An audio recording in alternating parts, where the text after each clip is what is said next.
What's up, everybody? Welcome back to the channel here. We're back with another video, back with another boxing topic related video as always. And man, we have an upcoming fight that's taking place this weekend. I don't want to say it's a fight that a lot of people were expecting, or a lot of people were aching to see, or they were interested in seeing. I'm gonna say that it came onto the scene simply because the opponent, in this case, the challenger, it was rumored that he would be fighting the monster Naoya Inoue later this year, and it seems that it's taking place. Like I said, it's a fight that maybe not fans were asking for. I know that a lot of fans were asking for Inoue to start fighting better competition. Not myself, but a lot of individuals, other promoters, other media, maybe even some managers, trainers. A lot of individuals were questioning his resume in regards to him not having elite competition in the weight classes that he was competing in, or maybe throwing shade at his record or at his resume, saying that he did not have any elite caliber opponents on his record until he moved up to 122. People started to notice that he was actually fighting top competition, such as Stephen Fulton, and then he ended up beating Marlon Tapales. Marlon Tapales actually, if I'm not mistaken, I believe he might have upset Abdullah. He might have upset Abdullah for the unification titles of the IBF and the WBA, and that's when Naoya Inoue would make the unification at 122. However, although he had been undisputed at 118 and at 122, he still was not getting that recognition of being an elite fighter. Um, he then ends up fighting Abdullah, who a lot of people were asking for. A lot of people were asking for. A lot of people were saying that until Naoya Inoue got in the ring with Abdullah, that his greatness would be tested. That's when people would actually give him recognition. So that's the fight that people were interested in seeing. And he gets past that test with quite ease. Actually, he outclasses Abdullah without an issue. He makes it known that there's levels to this, and there's the reason for why he is one of the top three or top two now pound for pound fighters, given the fact that Terence Crawford has retired. Another fight that people or that was intriguing for the fans, and also for a lot of trainers, a lot of promoters, media, was another great fighter, another pound for pound fighter, easily could be considered in the top five. That's fighting a couple weight classes below him, Jesse Bam Rodriguez. However, Jesse Bam Rodriguez is currently occupied at 115. He is, if I'm not mistaken, I believe he's going to be looking to face the IBF champion for the undisputed showdown at that weight class. So I don't see the fight taking place anytime soon.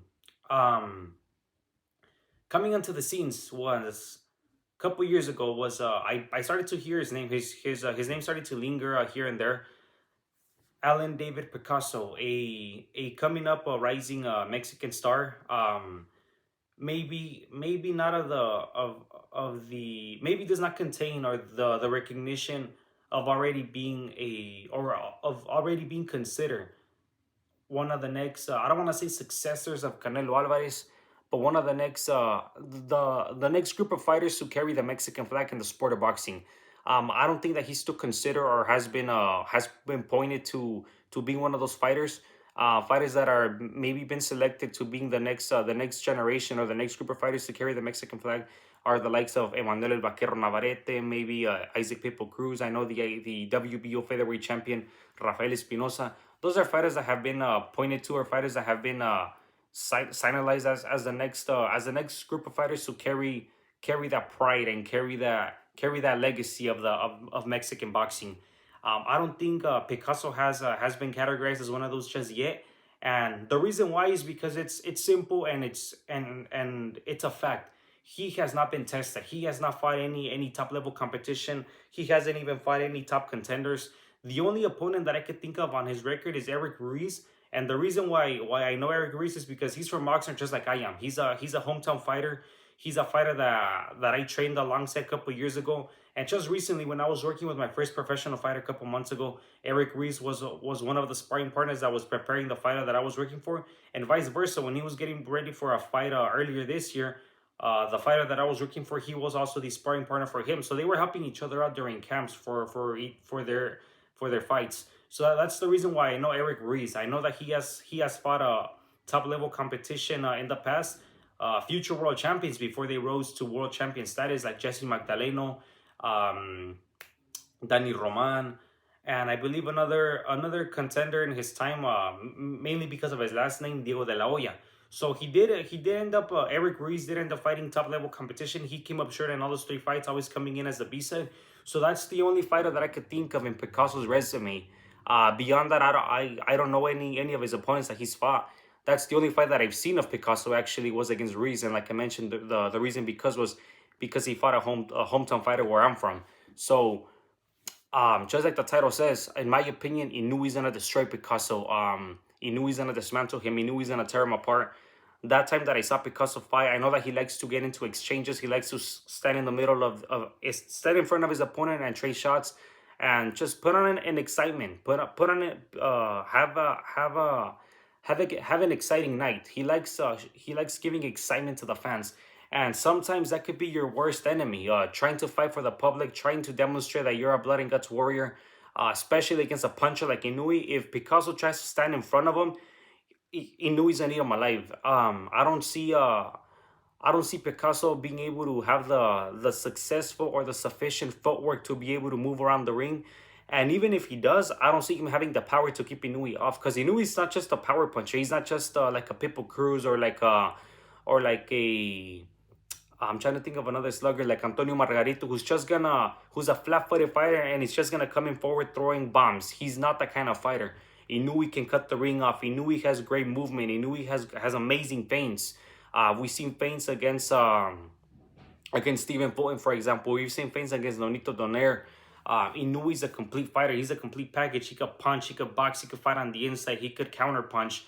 I don't see anything that Picasso can do that's gonna be able to keep Inoue off, and that's gonna be able to get Inoue to respect him. Experience is gonna play a huge role in this fight. Inoue has all the experience in the world, fighting top level fighters, fighting veterans who at that time were still world champions, like Nonito Donaire, fighting Stephen Fulton, a great superior fight, a great fighter with great footwork. Maybe not the most powerful puncher, but great footwork, great skills, great flashy combinations. Fighting Abdulaev, another Olympian. So I don't see anything that Picasso can do that's gonna be able to overthrow and to dismantle Inoue. Inoue's gonna tear him apart. Inoue's gonna take him to school. Inoue's gonna destroy him. Inoue could possibly even I don't want to say ruin his career, but it could possibly knock Picasso 10 steps down. I know that Picasso's currently fighting in a stacked card in a stacked weight class. I'm sorry, or in the weight classes around him. I know Junto Nakatani's moving up. If Picasso was to move up to the featherweight division, he's going to be fighting the likes of Stephen Fulton, the likes of Bruce Harrington, the likes of Rafael Espinosa, Robici Ramirez is there. I'm sure El Bernardo Lopez is also fighting at 126 still. So Picasso has his hands full, even if he tries to move up to 126. I think if he was to select fighting maybe the likes of Marlon Tapales or Luis Pantera Neri, former opponents of Inoue that are maybe not elite level caliber, but that have been tested, have been up there at the highest level competing, I think that would be a better decision for Picasso's management. Beyond that, I don't see anything that Picasso can do, like I mentioned, to stop Inoue. Inoue's gonna destroy him. Inoue's gonna tear him apart. He's gonna piece him up. He's gonna what's the word? Annihilate him. He's gonna turn him into powder.